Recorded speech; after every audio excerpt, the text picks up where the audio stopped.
Hello everyone, I'm Richard Boyd from Energetics Institute and welcome back to Surviving the Lockdown.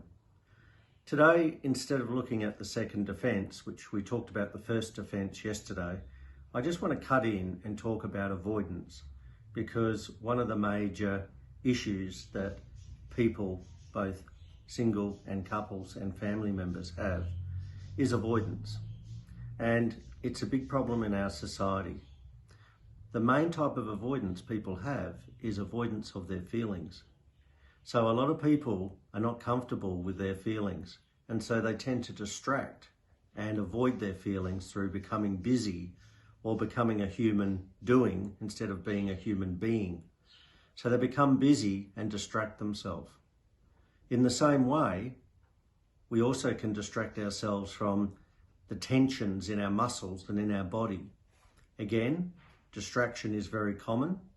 Also, by playing sport and doing exercise, we can temporarily bring the underlying tensions to resolution through stretching the muscles and working the body and the muscles. But they'll tend to go back to what they were, because underneath that, which is a symptom, that tension implies some sort of trauma or unresolved issue. Also, some people are avoiding their thoughts. Some people having increased worries, recurrent thinking, depressive thinking. And so again, by avoiding yourself and avoiding your thoughts, it's one way of coping. The other thing that goes on, which is now becoming apparent as the statistics come in around what's going on inside homes in the way that people are coping, is that many people who are in relationship actually don't have a solid relationship with their partners. There's a degree of avoidance going on, and that avoidance means that normally many couples get away with it.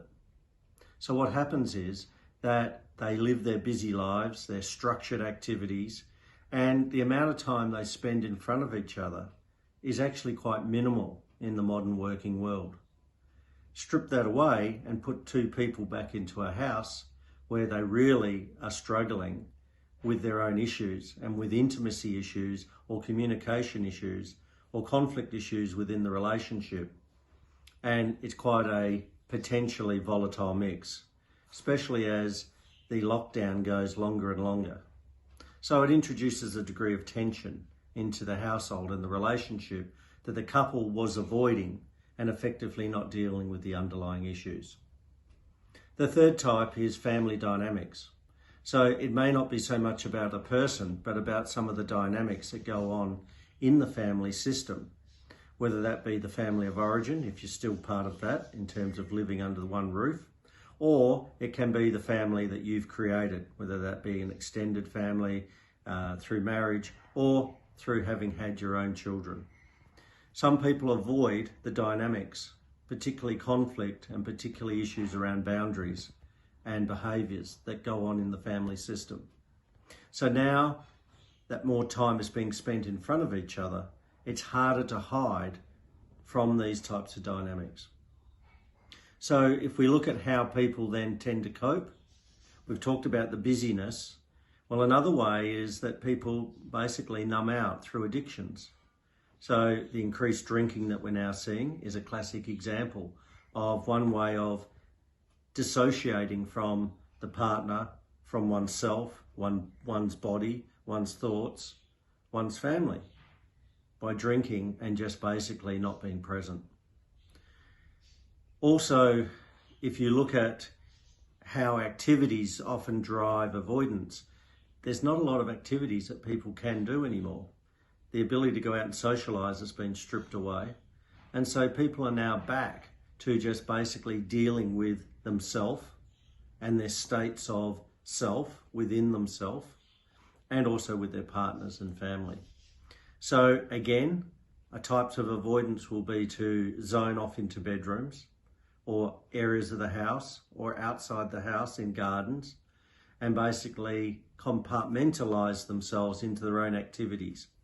So human beings are creative, we can do these things, but long term it's not healthy. What should happen is people should try and confront what's going on and get some help.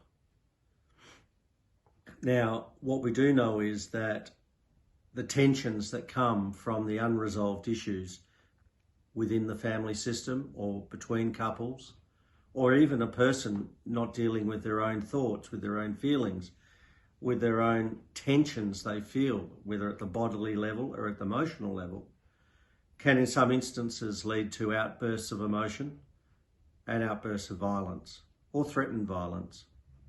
So these are some of the issues that go on.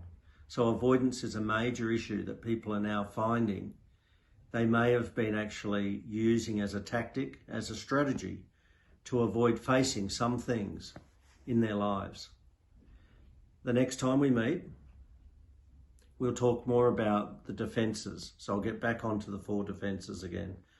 The only reason I brought this up today was I've had a lot of emails and messages asking for myself to talk a little bit about avoidance and how that fits into the developing picture of the dynamics of surviving the lockdown.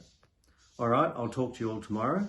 And until then, stay safe, stay well, and please practice social distancing. Bye for now.